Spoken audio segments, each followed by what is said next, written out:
وَإِذْ قَالَ رَبُّكَ لِلْمَلَائِكَةِ إِنِّي جَاعِلٌ فِي الْأَرْضِ خَلِيفَةً. پھر اوپر کے رکوع میں بندگی رب کی دعوت اس بنیاد پر دی گئی تھی کہ وہ تمہارا خالق ہے، پروردگار ہے، اسی کے قبضہ قدرت میں تمہاری زندگی و موت ہے، اور جس کائنات میں تم رہتے ہو اس کا مالک و مدبر وہی ہے، لہذا اس کی بندگی کے سوا تمہارے لیے اور کوئی دوسرا طریقہ صحیح نہیں ہو سکتا۔ اب اس رکوع میں وہی دعوت اس بنیاد پر دی جا رہی ہے کہ اس دنیا میں تم کو خدا نے اپنا خلیفہ بنایا ہے۔ خلیفہ ہونے کی حیثیت سے تمہارا فرض صرف اتنا ہی نہیں ہے کہ اس کی بندگی کرو، بلکہ یہ بھی ہے کہ اس کی بھیجی ہوئی ہدایت کے مطابق کام کرو۔ اگر تم نے ایسا نہ کیا اور اپنے ازلی دشمن شیطان کے اشاروں پر چلے تو بدترین بغاوت کے مجرم ہوگے اور بدترین انجام دیکھو گے۔ اس سلسلے میں انسان کی حقیقت اور کائنات میں اس کی حیثیت ٹھیک ٹھیک بیان کر دی گئی ہے، اور نوع انسانی کی تاریخ کا وہ باب پیش کیا گیا ہے جس کے معلوم ہونے کا کوئی دوسرا ذریعہ انسان کو میسر نہیں ہے۔ اس باب سے جو اہم نتائج حاصل ہوتے ہیں وہ ان نتائج سے بہت زیادہ قیمتی ہیں جو زمین کی تہوں سے متفرق ہڈیاں نکال کر اور انہیں قیاس و تخمین سے ربط دے کر آدمی اخذ کرنے کی کوشش کرتا ہے۔ ذرا اس وقت کا تصور کرو جب تمہارے رب نے فرشتوں سے کہا تھا۔ ملک کے اصلی معنی عربی میں پیامبر کے ہیں، اسی کا لفظی ترجمہ فرستادہ یا فرشتہ ہے۔ یہ محض مجرد قوتیں نہیں ہیں جو تشخص نہ رکھتی ہوں، بلکہ یہ شخصیت رکھنے والی ہستیاں ہیں جن سے اللہ اپنی اس عظیم الشان سلطنت کی تدبیر و انتظام میں کام لیتا ہے۔ یوں سمجھنا چاہیے کہ یہ سلطنت الہی کے اہلکار ہیں جو اللہ کے احکام کو نافذ کرتے ہیں۔ جاہل لوگ انہیں غلطی سے خدائی میں حصے دار سمجھ بیٹھے، اور بعض نے انہیں خدا کا رشتہ دار سمجھا اور ان کو دیوتا بنا کر ان کی پرستش شروع کر دی۔ کہ میں زمین میں ایک خلیفہ بنانے والا ہوں۔ خلیفہ وہ جو کسی کی ملک میں اس کے تفویض کردہ اختیارات اس کے نائب کی حیثیت سے استعمال کرے۔ خلیفہ مالک نہیں ہوتا بلکہ اصل مالک کا نائب ہوتا ہے۔ اس کے اختیارات ذاتی نہیں ہوتے بلکہ مالک کے عطا کردہ ہوتے ہیں۔ وہ اپنے منشا کے مطابق کام کرنے کا حق نہیں رکھتا بلکہ اس کا کام مالک کے منشا کو پورا کرنا ہوتا ہے۔ اگر وہ خود اپنے آپ کو مالک سمجھ بیٹھے اور تفویض کردہ اختیارات کو منمانے طریقے سے استعمال کرنے لگے، یا اصل مالک کے سوا کسی اور کو مالک تسلیم کر کے اس کے منشا کی پیروی اور اس کے احکام کی تعمیل کرنے لگے، تو یہ سب غداری اور بغاوت کے افعال ہوں گے۔ قالوا أتجعل فيها من يفسد فيها ويسفك الدماء۔ انہوں نے عرض کیا، کیا آپ زمین میں کسی ایسے کو مقرر کرنے والے ہیں جو اس کے انتظام کو بگاڑ دے گا اور خون ریزیاں کرے گا؟ یہ فرشتوں کا اعتراض نہ تھا بلکہ استفہام تھا۔ فرشتوں کی کیا مجال کہ خدا کی کسی تجویز پر اعتراض کریں؟ وہ خلیفہ کے لفظ سے یہ تو سمجھ گئے تھے کہ اس زیر تجویز مخلوق کو زمین میں کچھ اختیارات سپرد کیے جانے والے ہیں، مگر یہ بات ان کی سمجھ میں نہیں آتی تھی کہ سلطنت کائنات کے اس نظام میں کسی بااختیار مخلوق کی گنجائش کیسے ہو سکتی ہے، اور اگر کسی کی طرف کچھ ذرا سے بھی اختیارات منتقل کر دیے جائیں تو سلطنت کے جس حصے میں بھی ایسا کیا جائے گا وہاں کا انتظام خرابی سے کیسے بچ جائے گا، اسی بات کو وہ سمجھنا چاہتے تھے۔ وَنَحْنُ نُسَبِّحُ بِحَمْدِكَ وَنُقَدِّسُ لَكَ قَالَ إِنِّي أَعْلَمُ مَا لَا تَعْلَمُونَ۔ آپ کی حمد و ثنا کے ساتھ تسبیح اور آپ کے لیے تقدیس تو ہم کر ہی رہے ہیں۔ اس فقرے سے فرشتوں کا مدعا یہ نہ تھا کہ خلافت ہمیں دی جائے، ہم اس کے مستحق ہیں، بلکہ ان کا مطلب یہ تھا کہ حضور کے فرامین کی تعمیل ہو رہی ہے، آپ کے احکام بجا لانے میں ہم پوری طرح سرگرم ہیں، مرضی مبارک کے مطابق سارا جہان پاک صاف رکھا جاتا ہے، اور اس کے ساتھ آپ کی حمد و ثنا اور آپ کی تسبیح و تقدیس بھی ہم خدام ادب کر رہے ہیں۔ اب کمی کس چیز کی ہے کہ اس کے لیے خلیفہ کی ضرورت ہو؟ ہم اس کی مصلحت نہیں سمجھ سکے۔ تسبیح کا لفظ ذو معنین ہے، اس کے معنی پاکی بیان کرنے کے بھی ہیں اور سرگرمی کے ساتھ کام اور انہماک کے ساتھ صحیح کرنے کے بھی۔ اسی طرح تقدیس کے بھی دو معنی ہیں، ایک تقدس کا اظہار و بیان، دوسرے پاک کرنا۔ فرمایا، میں جانتا ہوں جو کچھ تم نہیں جانتے۔ یہ فرشتوں کے دوسرے شبہ کا جواب ہے، یعنی فرمایا کہ خلیفہ مقرر کرنے کی ضرورت و مصلحت میں جانتا ہوں، تم اسے نہیں سمجھ سکتے۔ اپنی جن خدمات کا تم ذکر کر رہے ہو وہ کافی نہیں ہے، بلکہ ان سے بڑھ کر کچھ مطلوب ہے۔ اسی لیے زمین میں ایک ایسی مخلوق پیدا کرنے کا ارادہ کیا گیا ہے جس کی طرف کچھ اختیارات منتقل کیے جائیں۔ وَعَلَّمَ آدَمَ الْأَسْمَاءَ كلها ثم عرضهم على الملائكة فقال أنبئوني بأسماء هؤلاء إن كنتم صادقين. اس کے بعد اللہ نے آدم کو ساری چیزوں کے نام سکھائے، پھر انہیں فرشتوں کے سامنے پیش کیا اور فرمایا اگر تمہارا خیال صحیح ہے کہ کسی خلیفہ کے تقرر سے انتظام بگڑ جائے گا تو ذرا ان چیزوں کے نام بتاؤ. اس کے بعد اللہ نے آدم کو ساری چیزوں کے نام سکھائے. انسان کے علم کی صورت دراصل یہی ہے کہ وہ ناموں کے ذریعے سے اشیاء کے علم کو اپنے ذہن کی گرفت میں لاتا ہے. لہذا انسان کی تمام معلومات در اصل اسماء اشیاء پر مشتمل ہیں. آدم کو سارے نام سکھانا گویا ان کو تمام اشیاء کا علم دینا تھا. قالوا سبحانك لا علم لنا إلا ما علمتنا إنك أنت العليم الحكيم. انہوں نے عرض کیا نقص سے پاک تو آپ ہی کی ذات ہے، ہم تو بس اتنا ہی علم رکھتے ہیں جتنا آپ نے ہم کو دے دیا ہے. حقیقت میں سب کچھ جاننے اور سمجھنے والا آپ کے سوا کوئی نہیں. ہم تو بس اتنا ہی علم رکھتے ہیں جتنا آپ نے ہم کو دے دیا ہے.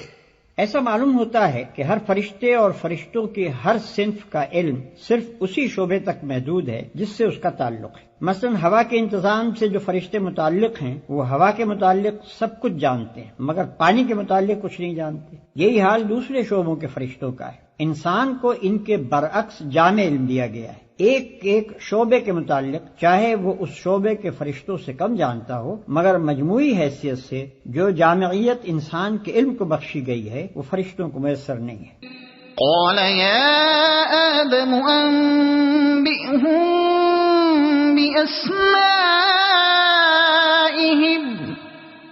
فلما أنبأهم بأسمائهم قال ألم أقل لكم إني أعلم غيب السماوات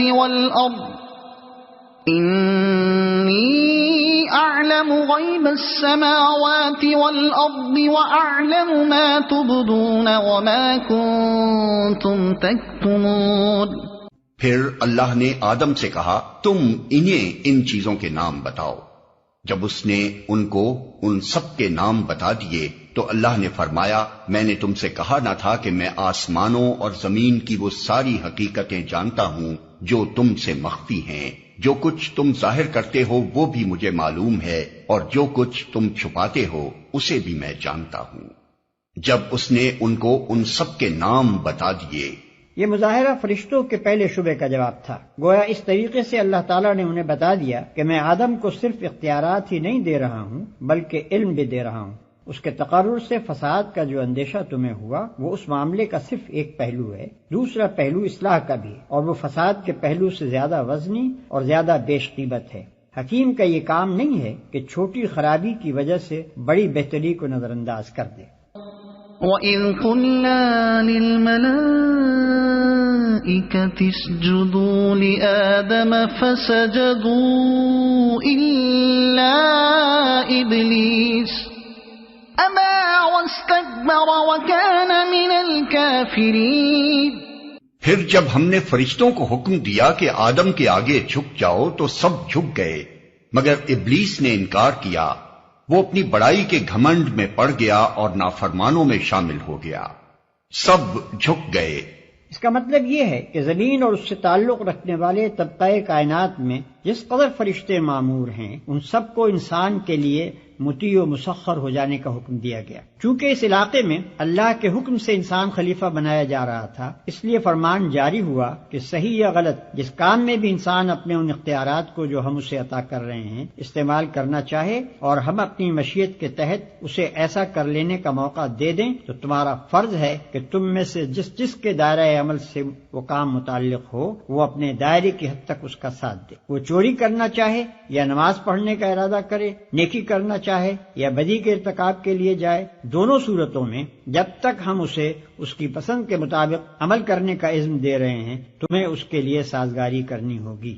مثال کے طور پر اس کو یوں سمجھیے کہ ایک فرمانروا جب کسی شخص کو اپنے ملک کے کسی صوبے یا ضلع کا حاکم مقرر کرتا ہے تو اس علاقے میں حکومت کے جس قدر کارندے ہوتے ہیں ان سب کا فرض ہوتا ہے کہ اس کی اطاعت کریں، اور جب تک فرمانروا کا منشا یہ ہے کہ اسے اپنے اختیارات کے استعمال کا موقع دے اس وقت تک اس کا ساتھ دیتے رہیں، قطع نظر اس سے کہ وہ صحیح کام میں ان اختیارات کو استعمال کر رہا ہے یا غلط کام میں۔ البتہ جب جس کام کے بارے میں بھی فرمانروا کا اشارہ ہو جائے کہ اسے نہ کرنے دیا جائے تو وہیں ان حاکم صاحب کا اقتدار ختم ہو جاتا ہے اور انہیں ایسا محسوس ہونے لگتا ہے کہ سارے علاقے کے اہلکاروں نے گویا ہڑتال کر دی ہے، حتیٰ کہ جس وقت فرمانروا کی طرف سے ان حاکم صاحب کی معزولی اور گرفتاری کا حکم ہوتا ہے تو وہی ماتحت و خدام جو کل تک ان کے اشاروں پر حرکت کر رہے تھے ان کے ہاتھوں میں ہتکڑیاں ڈال کر انہیں کشا کشا دارالفاسقین کی طرف لے جاتے ہیں۔ فرشتوں کو آدم کے لیے سرب سجود ہو جانے کا جو حکم دیا گیا تھا اس کی نوعیت کچھ اسی قسم کی تھی۔ ممکن ہے کہ صرف مسخر ہو جانے ہی کو سجدے سے تعبیر کیا گیا ہو، مگر یہ بھی ممکن ہے کہ اس انقیاد کی علامت کے طور پر کسی ظاہری فعل کا بھی حکم دیا گیا ہو، اور یہی زیادہ صحیح معلوم ہوتا ہے۔ مگر ابلیس نے انکار کیا۔ ابلیس کا لفظی ترجمہ انتہائی مایوس، اصطلاحاً یہ اس جن کا نام ہے جس نے اللہ کے حکم کی نافرمانی کر کے آدم اور بنی آدم کے لیے مطیع و مسخر ہونے سے انکار کر دیا، اور اللہ سے قیامت تک کے لیے مہلت مانگی کہ اسے نسل انسانی کو بہکانے اور گمراہیوں کی طرف ترغیب دینے کا موقع دیا جائے۔ اسی کو الشیطان بھی کہا جاتا ہے۔ در حقیقت شیطان اور ابلیس بھی محض کسی مجرد قوت کا نام نہیں ہے، بلکہ وہ بھی انسان کی طرح ایک صاحب تشخص ہستی ہے۔ نیز کسی کو یہ غلط فہمی بھی نہ ہونی چاہیے کہ یہ فرشتوں میں سے تھا۔ آگے چل کر قرآن نے خود تصریح کر دی ہے کہ وہ جنوں میں سے تھا جو فرشتوں سے الگ مخلوقات کی ایک مستقل صنف ہے، اور نافرمانوں میں شامل ہو گیا۔ ان الفاظ سے ایسا معلوم ہوتا ہے کہ غالباً ابلیس سجدے سے انکار کرنے میں اکیلا نہ تھا، بلکہ جنوں کی ایک جماعت نافرمانی پر آمادہ ہو گئی تھی، اور ابلیس کا نام صرف اس لیے لیا گیا ہے کہ وہ ان کا سردار اور اس بغاوت میں پیش تھا۔ لیکن اس آیت کا دوسرا ترجمہ یہ بھی ہو سکتا ہے کہ وہ کافروں میں سے تھا۔ اس صورت میں مطلب یہ ہوگا کہ جنوں کی ایک جماعت پہلے سے ایسی موجود تھی جو سرکش و نافرمان تھی، اور ابلیس کا تعلق اسی جماعت سے تھا۔ قرآن میں بالعموم شیاطین کا لفظ انہی جنوں اور ان کی ذریت نسل کے لیے استعمال ہوا ہے، اور جہاں شیاطین سے انسان مراد لینے کے لیے کوئی قرینہ نہ ہو وہاں یہی شیاطین جن مراد ہوتے ہیں۔ وَقُلْنَا يَا آدَمُ اسْكُنْ أَنْتَ وَزَوْجُكَ الْجَنَّةَ وَكُلَا مِنْهَا رَغَدًا حَيْثُ شِئْتُمَا وَلَا تَقْرَبَا هَذِهِ الشَّجَرَةَ فَتَكُونَا مِنَ الظَّالِمِينَ۔ پھر ہم نے آدم سے کہا کہ تم اور تمہاری بیوی دونوں جنت میں رہو اور یہاں بفراغت جو چاہو کھاؤ، مگر اس درخت کا رخ نہ کرنا ورنہ ظالموں میں شمار ہوگے۔ اس درخت کا رخ نہ کرنا۔ اس سے معلوم ہوتا ہے کہ زمین یعنی اپنی جائے تقرر پر خلیفہ کی حیثیت سے بھیجے جانے سے پہلے ان دونوں کو امتحان کی غرض سے جنت میں رکھا گیا تھا تاکہ ان کے رجحانات کی آزمائش ہو جائے۔ اس آزمائش کے لیے ایک درخت کو چن لیا گیا اور حکم دیا گیا کہ اس کے قریب نہ پھٹکنا، اور اس کا انجام بھی بتا دیا گیا کہ ایسا کرو گے تو ہماری نگاہ میں ظالم قرار پاؤ گے۔ یہ بحث غیر ضروری ہے کہ وہ درخت کون سا تھا اور اس میں کیا خاص بات تھی کہ اس سے منع کیا گیا۔ منع کرنے کی وجہ یہ نہ تھی کہ اس درخت کی خاصیت میں کوئی خرابی تھی اور اس سے آدم و حوا کو نقصان پہنچنے کا خطرہ تھا، اصل غرض اس بات کی آزمائش تھی کہ یہ شیطان کی ترغیبات کے مقابلے میں کس حد تک حکم کی پیروی پر قائم رہتے ہیں۔ اس مقصد کے لیے کسی ایک چیز کا منتخب کر لینا کافی تھا، اسی لیے اللہ نے درخت کے نام اور اس کی خاصیت کا کوئی ذکر نہیں فرمایا۔ اس امتحان کے لیے جنت ہی کا مقام سب سے زیادہ موزوں تھا۔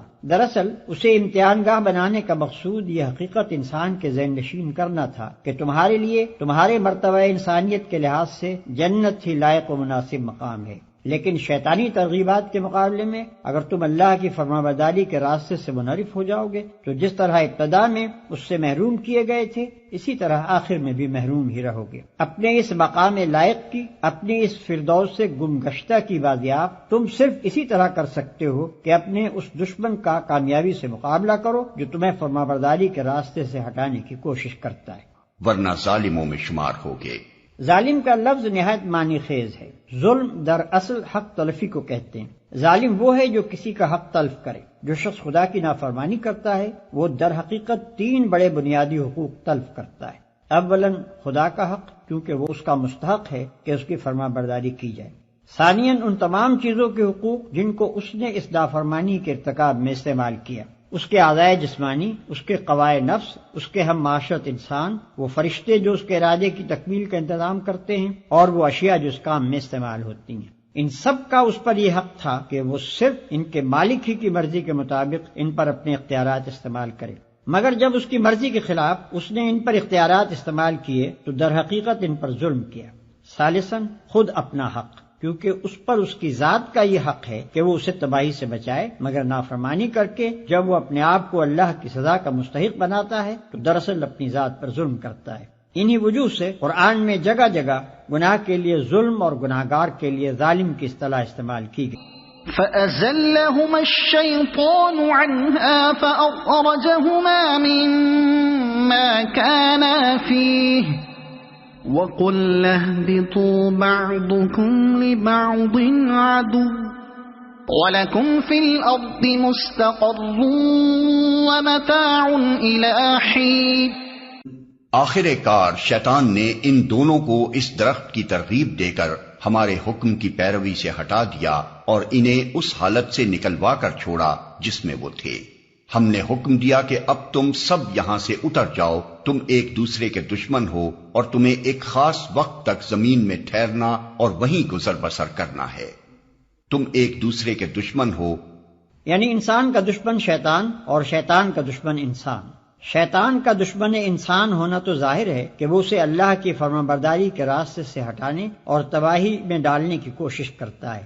رہا انسان کا دشمن شیطان ہونا تو فی الواقع انسانیت تو اس سے دشمنی ہی کی مقتضی ہے، مگر خواہشات نفس کے لیے جو ترغیبات وہ پیش کرتا ہے ان سے دھوکہ کھا کر آدمی اسے اپنا دوست بنا لیتا ہے۔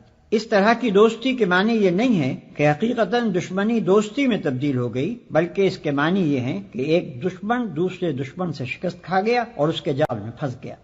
فَتَلَقَّى آدَمُ مِن رَّبِّهِ كَلِمَاتٍ فَتَابَ عَلَيْهِ إِنَّهُ هُوَ التَّوَّابُ الرَّحِيمُ۔ اس وقت آدم نے اپنے رب سے چند کلمات سیکھ کر توبہ کی، جس کو اس کے رب نے قبول کر لیا، کیونکہ وہ بڑا معاف کرنے والا اور رحم فرمانے والا ہے۔ اس وقت آدم نے اپنے رب سے چند کلمات سیکھ کر توبہ کی، یعنی آدم کو جب اپنے قصور کا احساس ہوا اور انہوں نے نافرمانی سے پھر فرما برداری کی طرف رجوع کرنا چاہا اور ان کے دل میں یہ خواہش پیدا ہوئی کہ اپنے رب سے اپنی خطا معاف کرائیں، تو انہیں وہ الفاظ نہ ملتے تھے جن کے ساتھ وہ خطا بخشی کے لیے دعا کر سکتے۔ اللہ نے ان کے حال پر رحم فرما کر وہ الفاظ بتا دیے۔ توبہ کے اصل معنی رجوع کرنے اور پلٹنے کے ہیں۔ بندے کی طرف سے توبہ کے معنی یہ ہیں کہ وہ سرکشی سے باز آ گیا، طریق بندگی کی طرف پلٹ آیا، اور خدا کی طرف سے توبہ کے معنی یہ ہیں کہ وہ اپنے شرمسار غلام کی طرف رحمت کے ساتھ متوجہ ہو گیا، پھر سے نظر عنایت اس کی طرف مائل ہو گئی، کیونکہ وہ بڑا معاف کرنے والا اور رحم فرمانے والا ہے۔ قرآن اس نظریے کی تردید کرتا ہے کہ گناہ کے نتائج لازمی ہیں اور وہ بہرحال انسان کو بھگتنے ہی ہوں گے۔ یہ انسان کے اپنے خود ساختہ گمراہ کن نظریات میں سے ایک بڑا گمراہ کن نظریہ ہے، کیونکہ جو شخص ایک مرتبہ گناہ گارانہ زندگی میں مبتلا ہو گیا اس کو یہ نظریہ ہمیشہ کے لیے مایوس کر دیتا ہے، اور اگر اپنی غلطی پر متنبہ ہونے کے بعد وہ سابق کی تلافی اور آئندہ کے لیے اصلاح کرنا چاہے تو یہ اس سے کہتا ہے کہ تیرے بچنے کی اب کوئی امید نہیں، جو کچھ تو کر چکا ہے اس کے نتائج بہرحال تیری جان کے لاگو ہی رہیں گے۔ قرآن اس کے برعکس یہ بتاتا ہے کہ بھلائی کی جزا اور برائی کی سزا دینا بالکل اللہ کے اختیار میں ہے۔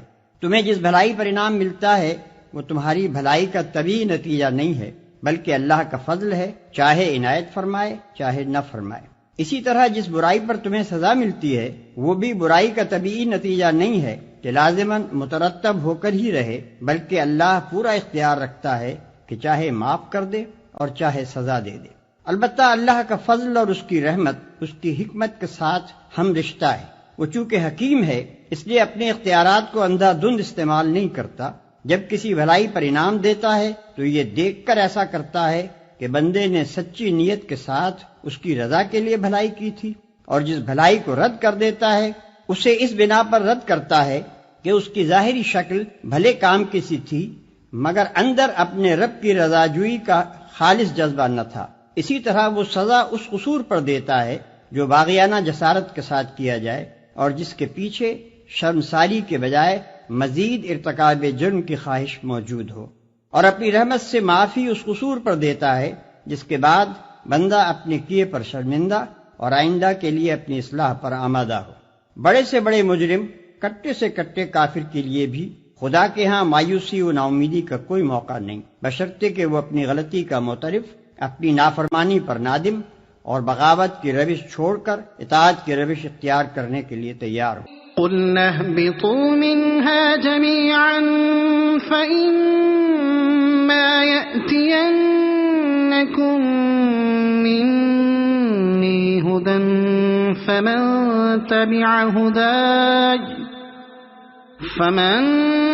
تَبِعَ هُدَايَ فَلَا خَوْفٌ عَلَيْهِمْ وَلَا هُمْ يَحْزَنُونَ۔ ہم نے کہا کہ تم سب یہاں سے اتر جاؤ، پھر جو میری طرف سے کوئی ہدایت تمہارے پاس پہنچے تو جو لوگ میری اس ہدایت کی پیروی کریں گے ان کے لیے کسی خوف اور رنج کا موقع نہ ہوگا۔ ہم نے کہا کہ تم سب یہاں سے اتر جاؤ۔ اس فقرے کا دوبارہ اعادہ معنی خیز ہے۔ اوپر کے فقرے میں یہ بتایا گیا ہے کہ آدم نے توبہ کی اور اللہ نے قبول کر لی۔ اس کے معنی یہ ہوئے کہ آدم اپنی نافرمانی پر عذاب کے مستحق نہ رہے، گنہگاری کا جو داغ ان کے دامن پر لگ گیا تھا وہ دھو ڈالا گیا، نہ یہ داغ ان کے دامن پر رہا نہ ان کی نسل کے دامن پر، اور نہ اس کی ضرورت پیش آئی کہ معاذ اللہ خدا کو اپنا اکلوتا بھیج کر نوع انسانی کا کفارہ ادا کرنے کے لیے سولی پر چڑھوانا پڑتا۔ برعکس اس کے اللہ نے آدم علیہ السلام کی توبہ ہی قبول کرنے پر اکتفا نہ فرمایا بلکہ اس کے بعد انہیں نبوت سے بھی سرفراز کیا تاکہ وہ اپنی نسل کو سیدھا راستہ بتا کر جائیں۔ اب جو جنت سے نکلنے کا حکم پھر دہرایا گیا تو اس سے یہ بتانا مقصود ہے کہ قبول توبہ کا یہ مقتضا نہ تھا کہ آدم کو جنت ہی میں رہنے دیا جاتا اور زمین پر نہ اتارا جاتا۔ زمین ان کے لیے دارالعذاب نہ تھی، وہ یہاں سزا کے طور پر نہیں اتارے گئے بلکہ انہیں زمین کی خلافت ہی کے لیے پیدا کیا گیا تھا۔ جنت ان کی اصلی جائے قیام نہ تھی، وہاں سے نکلنے کا حکم ان کے لیے سزا کی حیثیت نہ رکھتا تھا، اصل تجویز تو ان کو زمین ہی پر اتارنے کی تھی۔ البتہ اس سے پہلے ان کو اس امتحان کی غرض سے جنت میں رکھا گیا تھا جس کا ذکر اوپر حاشیہ نمبر 48 میں کیا جا چکا ہے۔ والذین کفروا وکذبوا بآیاتنا اولئک اصحاب النار هم فیہا خالدون۔ اور جو اس کو قبول کرنے سے انکار کریں گے اور ہماری آیات کو جھٹلائیں گے وہ آگ میں جانے والے لوگ ہیں جہاں وہ ہمیشہ رہیں گے۔ اور ہماری آیات کو جھٹلائیں گے، آیات جمع ہے آیت کی۔ آیت کے اصلی معنی اس نشانی یا علامت کے ہیں جو کسی چیز کی طرف رہنمائی کرے۔ قرآن میں یہ لفظ 4 مختلف معنوں میں آیا ہے۔ کہیں اس سے مراد محض علامت یا نشانی ہی ہے، کہیں آثار کائنات کو اللہ کی آیات کہا گیا ہے کیونکہ مظاہر قدرت میں سے ہر چیز اس حقیقت کی طرف اشارہ کر رہی ہے جو اس ظاہری پردے کے پیچھے مستور ہے۔ کہیں ان معجزات کو آیات کہا گیا ہے جو انبیاء علیہ السلام لے کر آتے تھے، کیونکہ یہ معجزے دراصل اس بات کی علامت ہوتے تھے کہ یہ لوگ فرمانروائے کائنات کے نمائندے ہیں۔ کہیں کتاب اللہ کے فقروں کو آیات کہا گیا ہے کیونکہ وہ نہ صرف حق اور صداقت کی طرف رہنمائی کرتے ہیں بلکہ فی الحقیقت اللہ کی طرف سے جو کتاب بھی آتی ہے اس کے محض مضامین ہی میں نہیں، اس کے الفاظ اور انداز بیان اور طرز عبارت تک میں اس کے جلیل القدر مصنف کی شخصیت کے آثار نمایاں طور پر محسوس ہوتے ہیں۔ ہر جگہ عبارت کے سیاق و سباق سے بآسانی معلوم ہو جاتا ہے کہ کہاں آیت کا لفظ کس معنی میں آیا ہے۔ وہ آگ میں جانے والے لوگ ہیں جہاں وہ ہمیشہ رہیں گے۔ یہ نسل انسانی کے حق میں ابتدائے آفرینش سے قیامت تک کے لیے اللہ کا مستقل فرمان ہے، اور اسی کو تیسرے رکوع میں اللہ کے عہد سے تعبیر کیا گیا ہے۔